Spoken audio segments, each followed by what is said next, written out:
একদিন এমন এক সকাল আসবে যেদিন সূর্য আর উদয় হবে না, আকাশ কালো ধোঁয়ায় ভরে যাবে, পৃথিবীর সবকিছু কেঁপে উঠবে, মানুষ দৌড়াবে একে অপরের পিছে, কেউ কাউকে চিনবে না, কেউ কারো দিকে ফিরেও তাকাবে না। সেই দিন আল্লাহ তাআলা বলবেন, আজ কারো জুলুম মাফ নয়, আজ শুধু বিচার হবে। সূর্যকে মানুষের মাথার এক বর্ষার দূরত্বে নামিয়ে আনা হবে, উত্তাপে চামড়া গলে যাবে, মানুষ নিজের ঘামের ভেতরে ডুবে যাবে, কেউ হাঁটু পর্যন্ত, কেউ কোমর পর্যন্ত, কেউ আবার গলা পর্যন্ত ঘামে ডুবে থাকবে।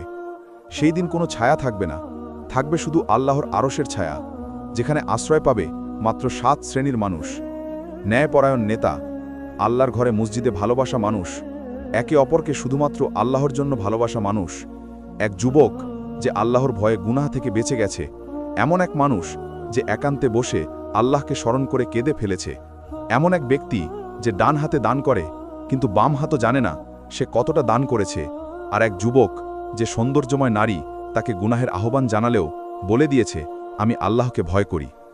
সেই দিন মানুষ আল্লাহর সামনে দাঁড়াবে, তার জীবনের প্রতিটি কাজের হিসাব দিতে হবে, ছোট থেকে ছোট কাজ পর্যন্ত দেখা হবে, জিহ্বা, হাত, চোখ, কানে করা প্রতিটি গুনাহের সাক্ষ্য নিজের অঙ্গ প্রত্যঙ্গই দেবে।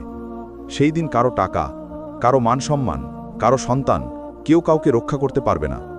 শুধু সেই মানুষ নিরাপদ থাকবে যে আল্লাহর সন্তুষ্টি অর্জনের চেষ্টা করেছে। নবী করিম সাল্লাল্লাহু আলাইহি ওয়াসাল্লাম বলেছেন, সেই দিন এক ব্যক্তি আল্লাহর সামনে দাঁড়াবে, তার নামামা বা আমলনামা ডান হাতে পেলে সে আনন্দে বলবে, নাও তোমরা পড়ে দেখো আমার আমলনামা, আমি তো জানতাম আমি আল্লাহর সামনে হাজির হব।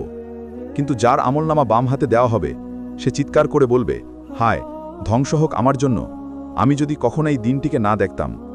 সেই দিন এমন মানুষও থাকবে যারা দুনিয়ায় নামাজ পড়েনি, জাকাত দেয়নি, রোজা রাখেনি, মিথ্যা বলেছে, পরনিন্দা করেছে। তারা বলবে, হে আল্লাহ, আরেকবার আমাদের পৃথিবীতে পাঠিয়ে দাও, আমরা এবার ভালো কাজ করব। কিন্তু আল্লাহ বলবেন, আজ আর ফেরার দিন নয়। দুনিয়ায় সময় ছিল, কিন্তু তারা খেলায় মেতেছিল, নামাজ ছেড়েছিল, গুনাহে ডুবেছিল। আজ তাদের সামনে শুধু শাস্তি। সেই দিন মানুষের চোখে থাকবে ভয়, মুখে থাকবে আতঙ্ক, কেউ কারো দিকে তাকাবে না, শুধু ভাববে, আমি কোথায় যাব, আমার পরিণতি কি হবে। তখন ফেরেশতারা বলবে, আজ জান্নাতবাসীরা আল্লাহর রহমতে সুখে থাকবে, আর জাহান্নামের মানুষ থাকবে চিরন্তন শাস্তিতে।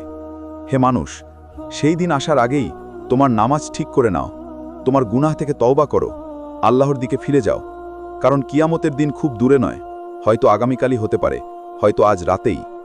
আল্লাহ আমাদের সবাইকে সেই ভয়াবহ দিনের আযাব থেকে হেফাজত করুন এবং তার আরশের ছায়ায় স্থান দিন। আমিন।